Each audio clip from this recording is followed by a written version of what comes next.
मीनाक्षी मंदिर, ज्योतिबा, खिद्रापूरचं शिव मंदिर, नाशिकचं त्र्यंबकेश्वर, त्यापैकी हेमाडपंथी कर्णेश्वर. हातोडा आणि सिमेंट तयार केले. त्याला लोखंड, लाकूड, सिमेंट मशिनरी वापरलेलं नाही हा. आणि पलीकडे सूर्यदेव आहेत. अजून सकाळ सूर्य उगवला तर सूर्यकिरण तिथे जातात. ही पूर्व दिशा आहे. पायामध्ये 7 घोड्यांचा रथ आहे. डोक्यावरती 12 राशी आहेत. 12 राशी सूर्याभोवती फिरतात म्हणून सूर्यदेवांना 12 राशींचा राजा म्हणतात. म्हणून उठल्या उठल्या उगवत्या सूर्याचं दर्शन घ्यायचं. ग्रहपेढा जाते. शनी, राहू, मंगळ, केतू 12 ग्रह सूर्यदेव शांत करतात. हातामध्ये अमृत कलश आहे. दोन्ही साईडला 2 सूर्यपत्नी आहेत. त्यांना संध्या छाया म्हणतात. म्हणून सूर्यपासून कुंतीपुत्र, कर्णाचं कर्णेश्वर, पांडवांचा मोठा भाऊ कर्ण. आणि पांडव जेव्हा अज्ञात असत होते तेव्हा धनुर्विद्या घ्यायला परशुरामकडे होते म्हणून याला महेंद्रगिरी पर्वत, परशुराम भूमी, सह्यागिरी, सह्याद्री म्हणतात.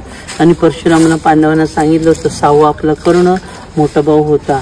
रेकॉर्ड करून या पाहिजे तर कर्णाच्या स्मरणार्थ, भावाच्या स्मरणार्थ पांडव मंदिर बांधत होते. मंदिर बांधत असताना इथून अर्धा किलोमीटर जाकमाता देवी आहे. ती पाठ होण्यापूर्वी कोंबड्याच्या रूपानं ओरडली. पांडवांना म्हटलं खरंच पाठ झाली.